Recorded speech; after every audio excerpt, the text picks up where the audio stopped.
Hi, everyone. Thank you for joining us today for Ayesha's Pizza Talk. I'm going to begin with a land acknowledgement. The Coatzin Institute at UCLA acknowledges the Gabrielino Tongva peoples as the traditional land caretakers of Tobangar, the Los Angeles Basin, and Southern Channel Islands. As a land grant institution, we pay our respects to the Hanukvatam, Ahiharom, and Eohinkem, relatives past, present, and emerging. And now I will introduce our speaker today, Ayesha Fuentes, a Stride Lecturer in Arts Conservation at Northumbria University, is an objects conservator and technical art historian specializing in Asian material heritage. She is a graduate of the UCLA Getty MA program in the conservation of ethnographic materials and a former employee at the Fowler Museum at UCLA. She recently submitted her doctoral dissertation on the use of human remains in Tibetan ritual objects at the School of Oriental and African Studies, University of London, where she was a Neil Kreitman and overseas research scholar. And with that, I will hand it over to Ayesha. Hi, some of you I know, and I'm happy to consider this a bit of a homecoming because I miss you all very much. And I am a graduate of the UCLA program and a former employee of the Fowler as well. So it's nice to be back in the building, sort of. My name is Ayesha Fuentes, as Lauren introduced me. I'm a 2014 graduate of the UCLA MA program, and I'm currently at Northumbria University, where I research the care, technologies, and handling of Asian material religion. And I also recently successfully defended my PhD, which is why it says PhD asterisk, in history of art and archaeology at SOAS University of London. So I've defended my PhD, and I have just a few corrections to submit in the next few weeks, and I'm finally finalizing all that. Today, I wanted to share with you some of my doctoral research on the use of human remains in Tibetan ritual objects. And I also want to talk about how this research relates to my previous work and study at UCLA. I'd also like to talk about how this work was shaped into a multidisciplinary conservation practice and research methodology. Go on there. Okay, so just to introduce the types of objects that I'm working with and that I have been working with, there are four principal object types made from human remains and used commonly in Tibetan material religion. So just from the top left on your screen, you have a skull that's generally used as a vessel. On the top right, you have a thigh bone trumpet, so it's made from a human femur. On the bottom right, you have carved bone ornaments, so it's an ornamental regalia that includes a headpiece, bracelets on the arms and wrists, on the upper arms, a necklace and an apron.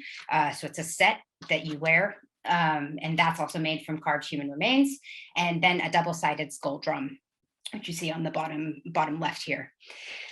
So I first began research into these objects through iconographic study during an MA in the history of art, which was at Tufts University, it wasn't at UCLA, and then continued on this work as a conservation student at the UCLA program.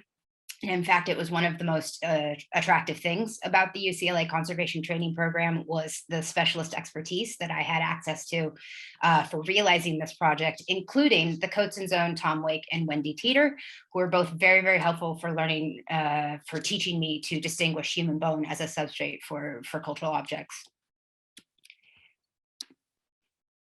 So for my dissertation at the UCLA conservation program, I did a technical study in mechanical stabilization for a set of human bone ornaments, currently in the collection of the Fowler Museum and acquired in the Himalayas during the early part of the last century by the British collector and medical historian Henry Wellcome.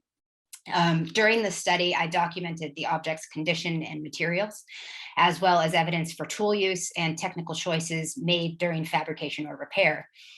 For example, here on the screen, you have an image of the reverse of an ornament, which is made from a section of human cranium. And you can see in the raking light, there are raised kind of ridges of displaced material around the areas that have been cut away, so where those holes are. This detail of these kind of raised ridges there where the object has been pierced This detail indicated to me when I observed it that there was apparently a technical choice being made about cutting the bone while it was still relatively plastic. So this bone wasn't chipped and it wasn't broken, but it was cut specifically. I started to think of these kinds of technical details or evidence of tool use or workability, the control of workability. I started to think of these as evidence for a tradition of material knowledge transfer.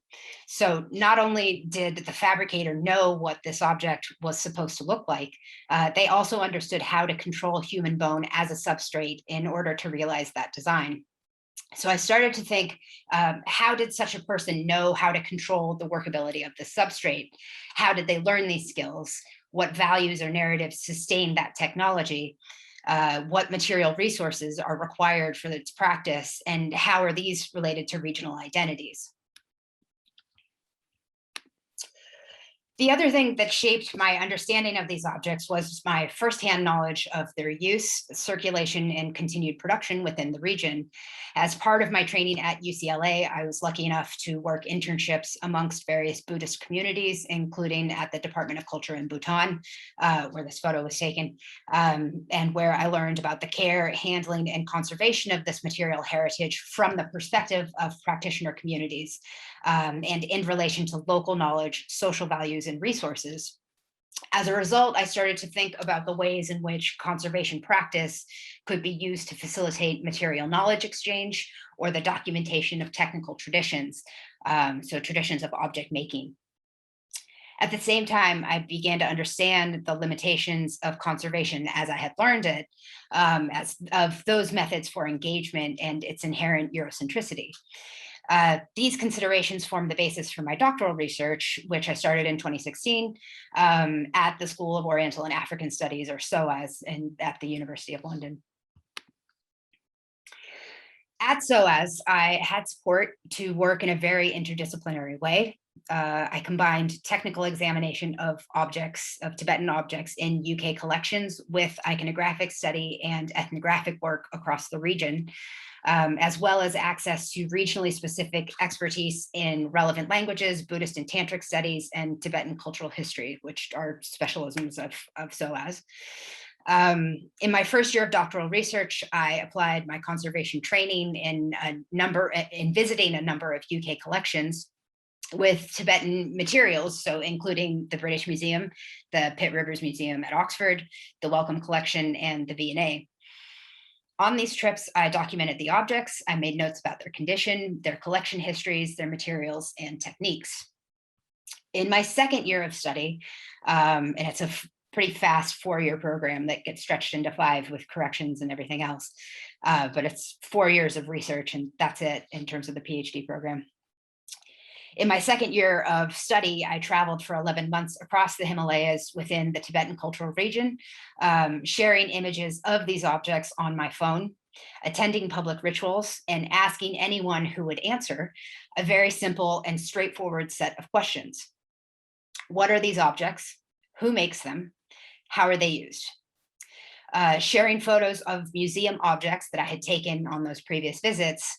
Sharing photos of those objects on my phone allowed me to indirectly solicit and share information. And this image on the right here is where I traveled during that 11-month period. Using this approach, I was able to connect these shallow skull bowls that you see, that's my hand holding it there on the left. I was able to connect these shallow skull bowls, which I found in storage at the Wellcome Collection. I found a set of 4 of them. I connected them with a specific ritual performance, or I should say, actually, my informants connected them for me. And this is the black hat dance, or Shanaktam, and another version of this implement is seen here in the left hand of the man in the foreground of the photo on the right. So the man who's closest to us. He's holding one of these shallow skull cups, and it's got hair that's hanging off the far side of it.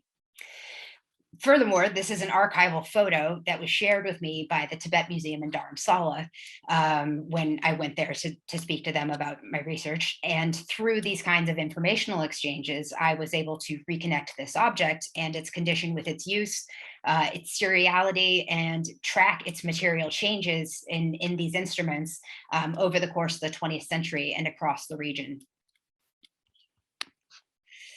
What was also interesting about the specific set of objects at the Wellcome Collection was how the condition contributed to this exchange. So when I first took the photo on the left, oops, let's go back, this guy, so that photo on the left, I didn't know how the object was used. And I guessed based on the accumulation of grime and areas of polish in the surface of the cranial section, which you can see here in the center on the image on the screen. When I saw this object used in performance within the region and in these archival photos, the function and the relationship to its condition became very clear, though that there had been no note of it in the museum records. I should note that this condition is also uniquely related to the fact that they were stored in an anthropological and medical collection and have never been on display, nor have they ever been cleaned. Many of the museum objects I examined have been cleaned for one reason or another, so this kind of well-used condition, this documentation of condition and use is relatively rare. One of the most interesting things about these objects is the continuity of their valorization in Tibetan religious history and visual culture.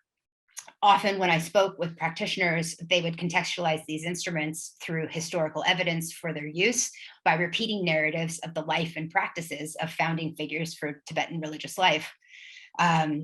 This image illustrates that. There are two Indian teachers or yogins who are seen here on the right. And this is an important source for a lot of Tibetan religious life, is that it was authored in India. This is an important narrative to the history of this life. So these two figures that are on the right here are using these objects. This painting is from the early 13th century, from the Alchi Sumsek in Ladakh in the Western Himalayas. And you can visit this, which is nice. You can't see this particular image because it's on the top floor, but you can actually go into this building, which is fun. You can see that they're each holding a skull, these two figures that are on the right in the image, the darker skinned ones. The skulls in ritual use next to them and next to the mandala on the ground between them. And in a better quality image, you can actually see that they each have a small skull on their heads to indicate that they're wearing ornaments that are made from charnel materials. In addition to assembling and interpreting images of these objects and their changing forms in Tibetan visual culture, I also reviewed textual sources related to their use dating back to the first centuries of the Common Era. Many of these ritual texts and sources were brought to Tibet and the Buddhist Himalayas, ostensibly by yogins or ritual specialists, such as those you see here. This happened during the 8th to 12th centuries, and where they would form the basis of its religious institutions, the teachings that they brought formed the basis of the religious institutions until the present day. Seeing objects made from human remains in this early visual context is really seeing how they were illustrated as fundamental to the unique methods and origins of Tibetan ritual culture. So this was an important part of what I considered the restorative aspect of my project, to repopulate the history of these objects and to explore the diversity of their associated social values and narratives.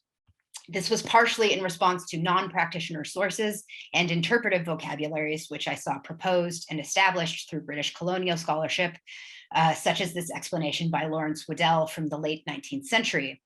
Waddell was one of the earliest Anglophone scholars of Tibet and built his knowledge of the region through service in the British imperial forces. In this historic record from the V&A, you can see he refers to the use of human remains by Tibetan Buddhists for, quote, the exorcism of evil spirits, and, quote, at devil dance, which is a reference to Cham, which you saw earlier. When I saw this language being repeated in museum records, I started thinking about its resonance within practitioner communities. Would contemporary users describe these practices in this way? To which rituals could this refer, and what was their purpose? And how did these materials contribute to the efficacy of these practices? Here's another example of colonial scholarship, or non-practitioner scholarship, I should say, ethnographic scholarship, though slightly later. So Nebesky-Woschkowitz was a Czech ethnographer who did fieldwork in Sikkim in the southern Himalayas in the early to mid 20th century. Here he describes the ritual use of human remains, which are preferably, quote, the bones of a Brahmin, or, quote, a woman who has died in childbirth. As a conservator and technical historian, I read these details and I thought, why? What makes one bone better or worse than another, according to a ritual user? What makes it more or less valuable than another? And how is that value determined and by whom? And what does it mean really in terms of the production and the creation and the materiality of the object? So as a work of conservation, I started to think about how I could use all these narratives and sources to build an expanded long form documentation of an object making tradition, a record not only of individual objects, but also the system for material knowledge transfer within which they have been made, activated, maintained, and circulated for at least 1500 years. Rather than presenting technical details out of context, as suggested above in the examples of Nebesky-Woschkowitz and Waddell, I wanted to engage with the complex logic of these objects, their materials and use, their functions, and the resulting condition. Moreover, I wanted to connect historic objects with their present use and continued production. It's been really interesting throughout this research how many people have asked me if this is an active practice. So people will very often ask, is this something that people still do? And the answer is yes. I'm not sure why they wouldn't when it's been such a huge part of the regional material religion for so long. And just to explain the image on your screen, I took this photo on fieldwork in Eastern Tibet at an exposure burial site. So this is what is called sky burial in Chinese and jator, or scattering to the birds, in Tibetan. Though previous scholars had proposed an historical relationship between this practice of dismemberment and exposure and the use of human remains in the regional material culture, I found that the actual relationship between methods of corpse disposal and the sourcing of raw materials for these objects is far more complex. Jator, or scattering, does not necessarily produce remains which are suitable for use as a ritual object, as you see with this bleached cranial fragment, which I'm holding, and is useful neither as a vessel nor as a substrate for carving. Often, instead, where remains are donated, they are recovered in preparation for burial rather than through the method of disposal. So I think for the rest of my talk, I want to give you a few examples of the study, care, handling, and public engagement for these objects. And then I hope we'll have time for questions and discussion. So firstly, and something that's come up a lot in my conversations with museums, is that despite these being considered volatile, specialized ritual instruments, which are used by highly trained and accomplished practitioners, during my time in the region, I also encountered many strategies for their public access, display, and engagement, and even open to non-practitioners like myself. So on the right here, you have a performer who is likely someone from within the monastic community, who's wearing bone aprons for the masked ritual dance of Cham. Again, this is Waddell's devil dance that he referred to. This is a public performance where local deities are ritually bound and engaged as protectors for the community, and or religious narratives or soteriological goals are illustrated for the benefit of the audience. There exist as well more esoteric liturgical performances, performance traditions in Tibetan Buddhism, but this is a very public, this particular practice is very public, and it's often performed for communities at the New Year or during religious festivals. And on the left here, you have a skull with a metal liner and a copper repoussé lid and tripod stand, which is positioned to hold liquid offerings, often alcoholic beverages, as you can see from the beer and Bacardi breezers in the photo. So these offerings are held and presented to the guardians of here, a monastery in Ladakh. The skull has been placed in a position to receive offerings made by or on behalf of visitors, pilgrims, and patrons of the monastery. And like the performance of Cham, these offerings are made in order to secure the well-being of the community and the continuity of local Buddhist practice. Here, the vessel's use is restricted, yet accessible to the public and on display in order to demonstrate the ritual and material proficiency of this community. Here is another skull, just in the center there, under the red cloth. Here's another skull in a temporary installation of offerings to yet another deity. And for those who are less familiar with Tibetan and Himalayan religious life, there are many deities with different characters. Human remains are most often used for deities with a wrathful or volatile character. Here, the skull is lined with metal, and it holds brandy, which is distributed to the visitors, including tourists, pilgrims, and lay practitioners, including myself, in order to empower and educate them according to Buddhist narratives and values, including the impermanence of the physical self. Moreover, in terms of settings for the use of these objects, I have seen them within formal religious spaces, such as this, as well as within homes, on display in local museums, including museums within monastic communities, and for sale to tourists, pilgrims, and other practitioners. In terms of long-term care, I found that the construction of these objects often includes a certain amount of modularity, which facilitates their continued use and maintenance. So in the two previous slides, each skull vessel, so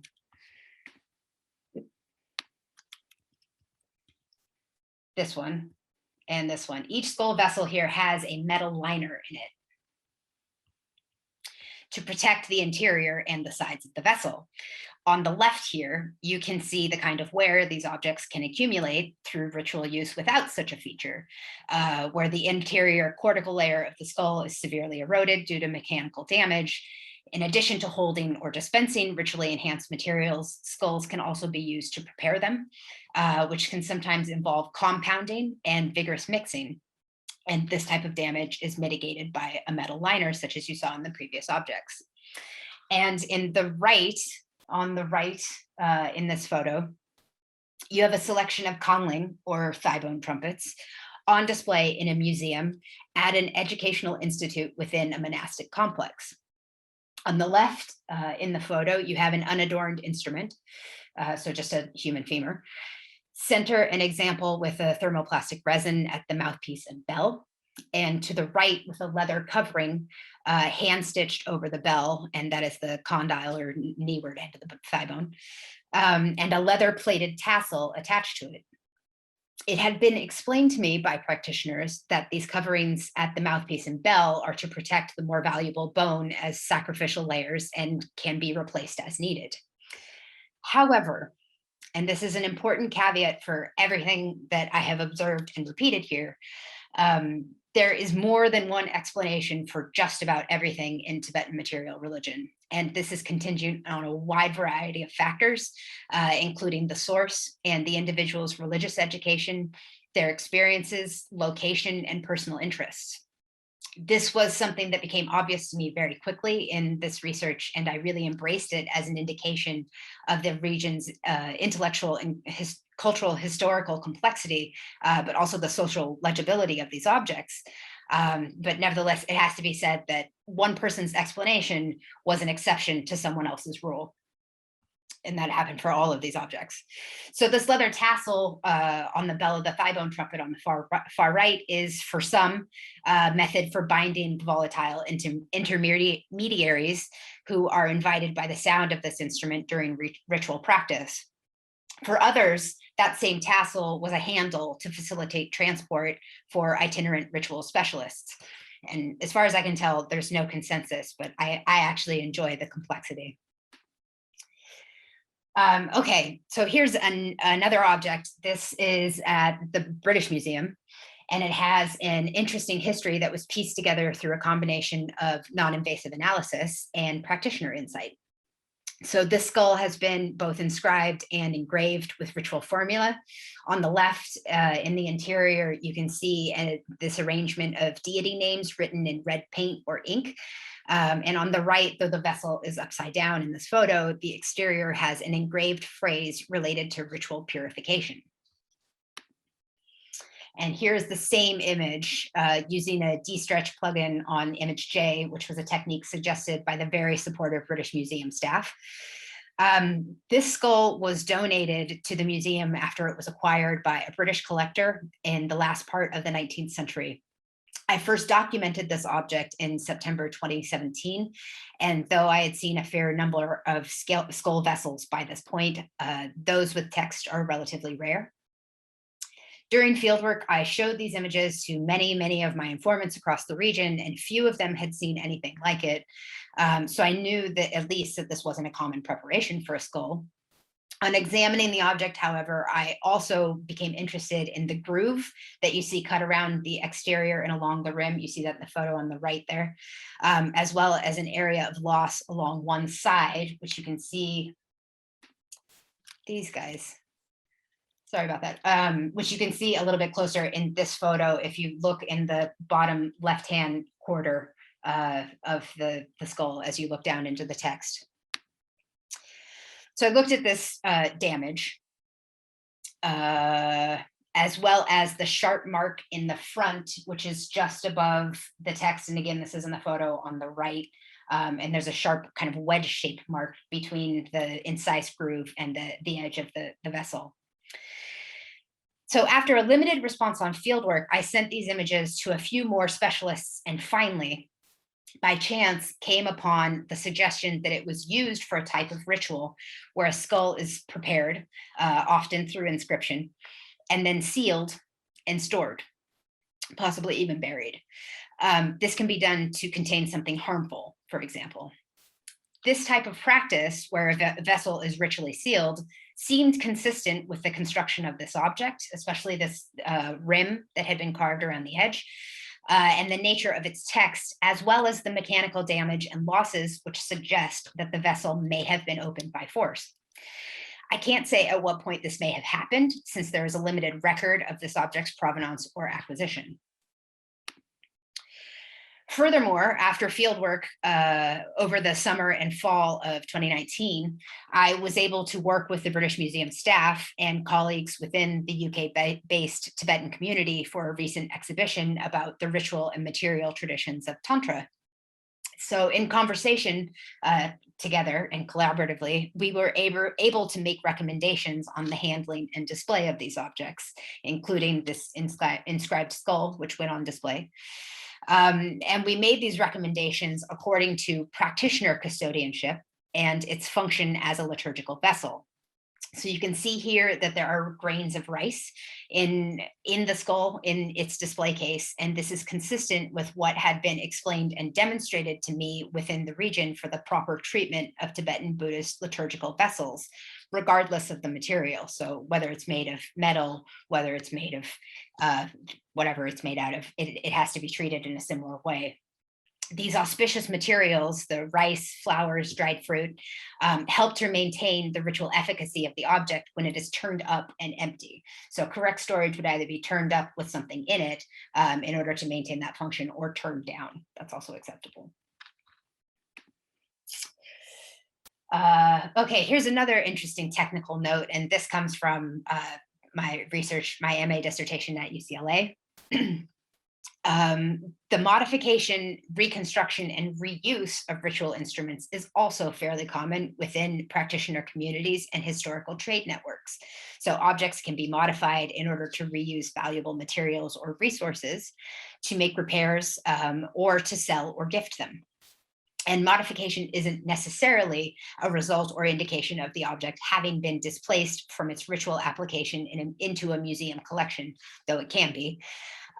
However, these objects can also be idiosyncratic to local traditions or teachings. As I said, everyone's explanation is an exception to someone else's rule. Though they do have recognizable features and forms. There are very rarely two historic objects which are consistent in their composition or their iconography and decorative motifs.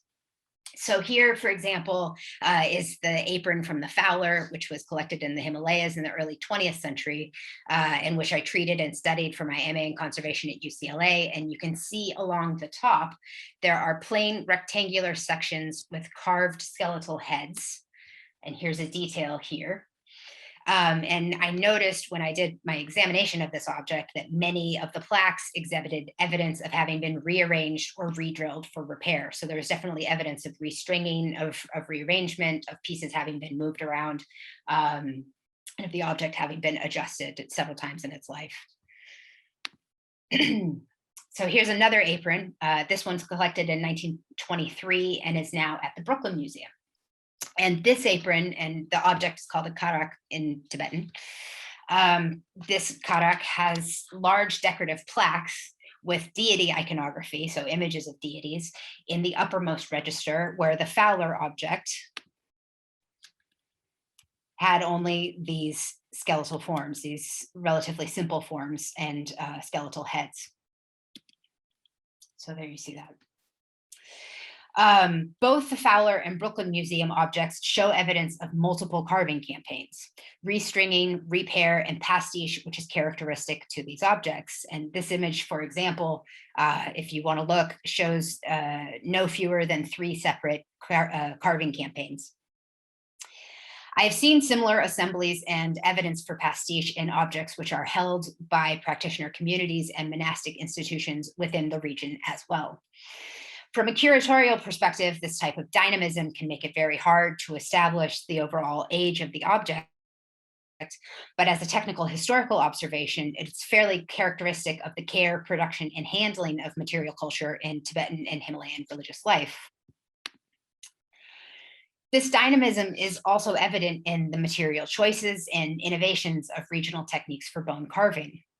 While text and commentaries on these practices, which is a record dating back to the earliest centuries of the Common Era in Sanskrit, Tibetan, and other languages, these texts and commentaries stress the value and efficiency of human bone as a substrate, yet there exist as well reasons for the use of alternative materials, including the relative social and economic expense of human bones, and increasingly in the past 100 years, there are legal restrictions on the transport, sale, purchase, and use of human remains, even as ritual instruments, so even within monastic institutions or religious institutions.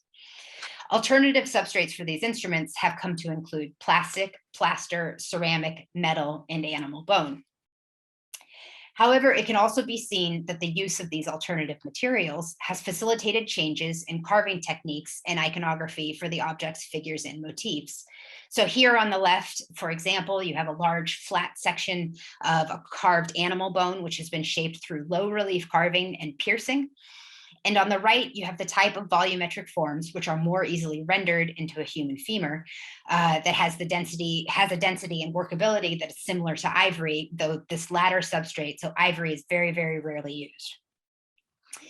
It can be seen here that the fabricators have adjusted their techniques and methods according to the relative density, shape, and size of the substrate, as well as local stylistic preferences and material resources.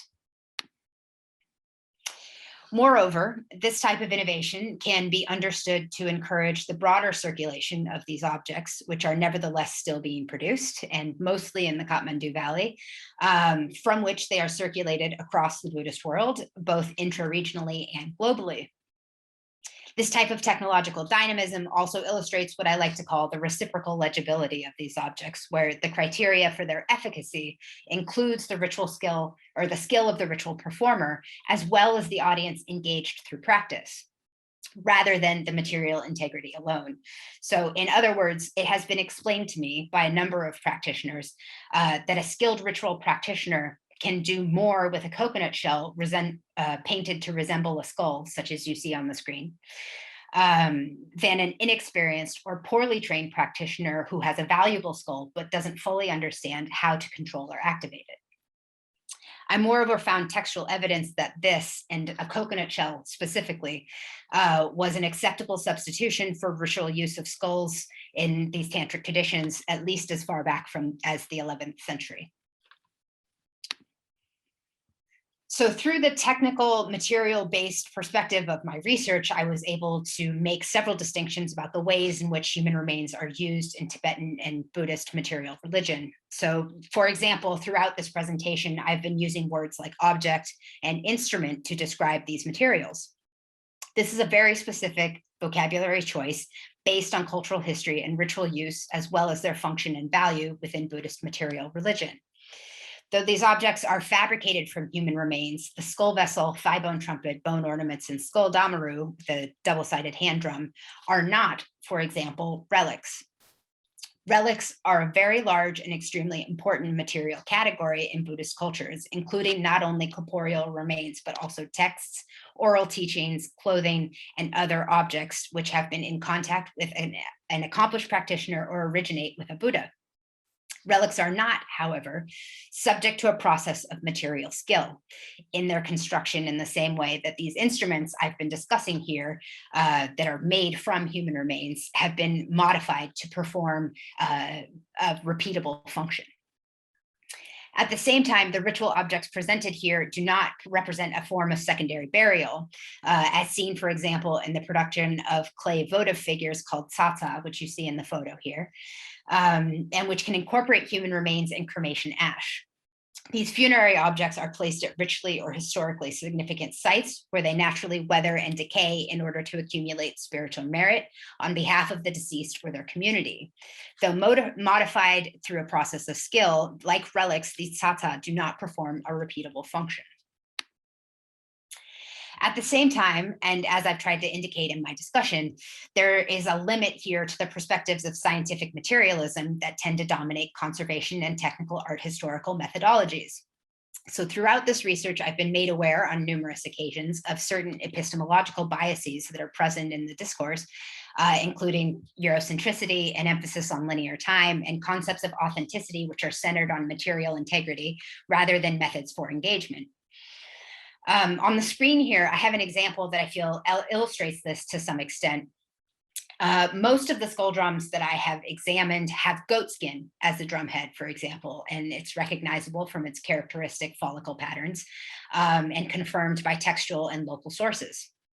I've also heard of these drums being made with human skin, though I haven't yet been able to confirm this because there's relatively little comparative material for people processing and using human skin. And there's no consistent preparation for drum heads within these communities, regardless of the type of skin used. And the only way to establish this chemically, to establish that the species chemically as human, for example, that I know of, and please, if anyone wants to chime in here when we get to the question section, let me know, is the only way to establish this chemically is through destructive peptide analysis, which was not attempted for logistical and ethical reasons. However, I encountered these two drums, which are on screen, at the same monastery in the Western Himalayas, where the one on the right shows signs of wear from excessive use, including detached drum skins, which have been and can be replaced as necessary, as well as polish and deterioration of the outer cortical layer at the position of the thumb during play. The drum was in use during the ritual, which I observed that day. On the left is another skull damaru, which was in the same space but not being used, rather positioned amongst offerings to a deity. It was explained to me that the second drum on the left was rarely played because it was an especially valuable one due to its human skin drum heads. I can say that the skins on this object were unlike any I had seen on any other skull drums, but as a conservator, I'm unable to confirm the species of origin. Yet the way in which this object is selectively used indicates its specific value. As with many of the ritual applications for human remains in Tibetan material religion, I have observed considerable skepticism on the part of many museum professionals and scholars, and resistance to the explanation that this may, in fact, be indeed human skin, despite over 1,000 years of anecdotal, textual, and historical evidence to the contrary, including the fact that it is attached to two human skulls. This is often tied to a fundamental difference in understanding the relationship between the self and the body. Whereas in a Cartesian paradigm, which is common to most European and European derivative cultures, that concept of I think, therefore I am, can indicate a rationalist, dualistic relationship and unique identity, which is associated with the human body. Yet in many Buddhist cultures, the human form is rather a temporary vessel or instrument that allows the accumulation of karmic merit and religious insight that facilitate liberation or empowerment. This capacity potentially exists in both live bodies and human remains. So finally, I know I'm running out of time, so I just want to wrap something up. I just want to say something about the preservation, and the role of museums and conservation in supporting the longevity of this ritual and material tradition. At present, the greatest threat to practitioner access to these objects is their financial value, which is in part stimulated by their value as cultural properties on the global market. This is augmented by the restricted transport and sale of human remains, where the use and circulation of these materials is considered prohibitively risky for craftspeople, vendors, and ritual users. Moreover, migration, both global and from rural areas to urban employment centers, has interrupted the historically embedded methods for direct donation or recovery of human remains. Furthermore, the material knowledge needed to work with human remains is increasingly limited, especially for the highly carved aprons or ornaments, which I found stored or displayed in museums and private collections. Often when I share images of these objects, fabricators within the region will remark that they no longer have access to resources or precedents necessary for continued production in the same techniques. So this, along with some of the other issues that I've discussed today, has further inspired me to critically examine not only the methods of conservation and the technical and material or technical studies which we facilitate, but also our priorities, our guidelines, vocabularies, our training methods, and established criteria. And I will stop there because we're going to run out of time for questions. So I will stop here with a plastic bowl, which has been lovingly painted to resemble a skull, and it's full of brandy. And I'll open it up to questions there, if that's all right.